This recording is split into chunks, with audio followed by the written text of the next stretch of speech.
Van por Norma Piña. La nueva ministra de la Corte, Lenia Batres, tiene claro el mensaje que quiere dar el presidente López Obrador, que quiere dar la 4T al interior del Poder Judicial.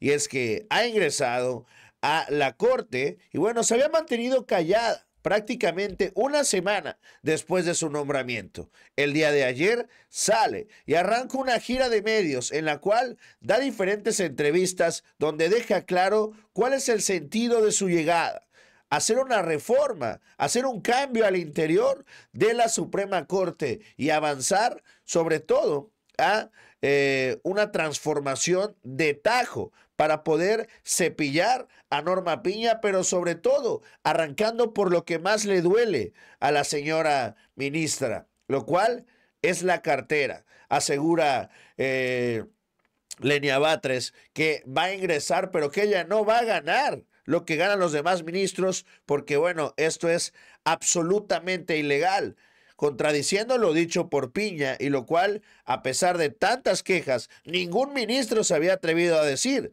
el sueldo de ellos es completamente ilegal.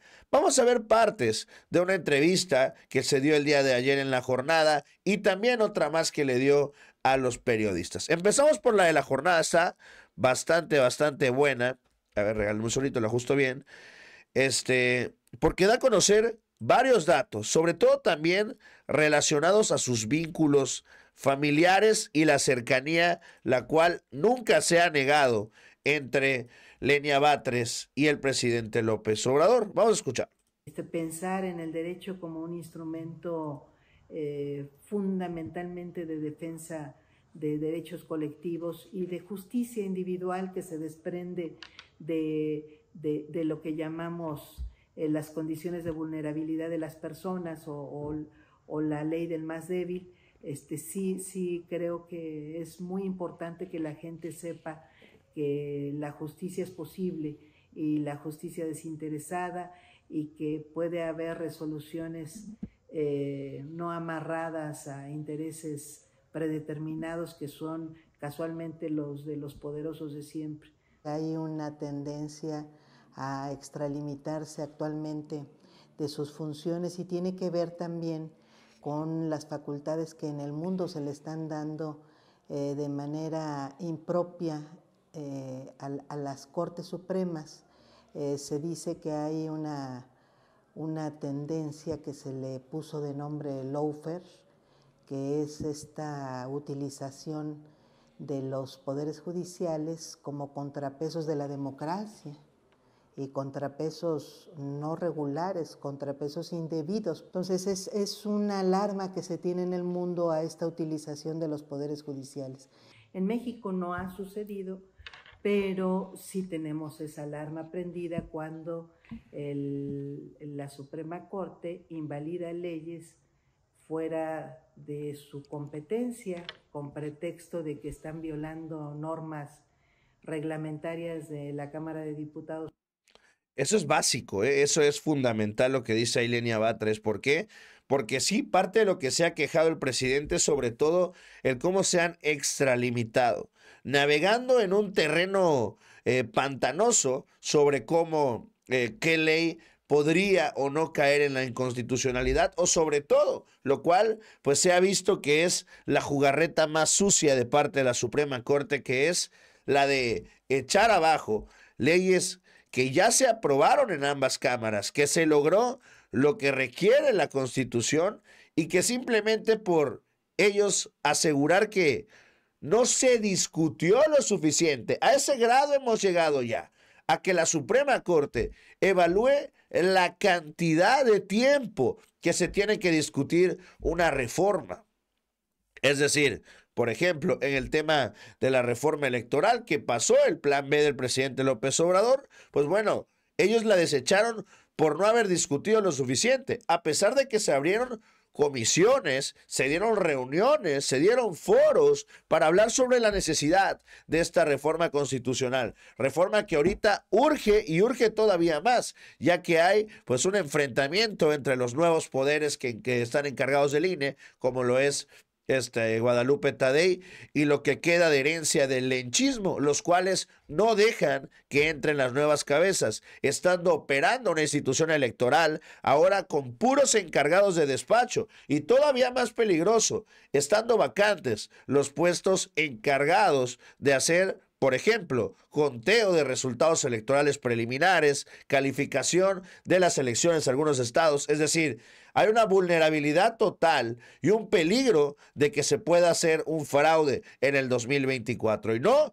es clickbait ni tampoco es mentira, es una realidad. El vacío de poder al interior del INE puede costarnos mucho, pero mucho más caro a los mexicanos que lo que le hubiera costado el plan B, que no fue discutido lo suficiente, como argumentaban los ministros. Habló también sobre el tema del salario, ya en otra entrevista, dejando muy claro que ella no se va a prestar a esas trapacerías y esas cochinadas de estar ganando más de lo que la Constitución te otorga. Sí.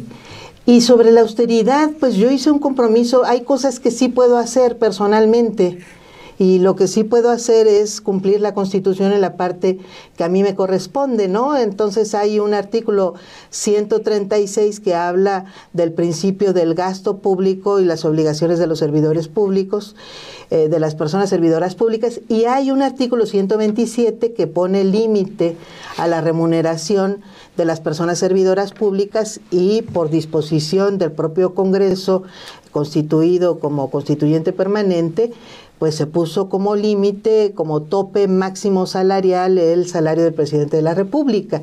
Entonces los ministros y ministras estamos obligados a no rebasar esa remuneración. Por eso ese compromiso sí lo pude hacer a título personal, unilateral, y lo he manifestado. En el momento en el que se me pudiera estar pagando un peso más de ese límite, obviamente que lo estaré devolviendo a las arcas públicas, a la tesorería de la Federación, para que se reincorpore en el presupuesto, porque pues ese es un límite claro que no debería, y menos el Poder Judicial, que es el obligado a resguardar la constitucionalidad de los actos de las autoridades, pues estarlo violando. ¿Pero solamente su remuneración mensual, o también operará en el resto de las percepciones que tienen los ministros de la Corte?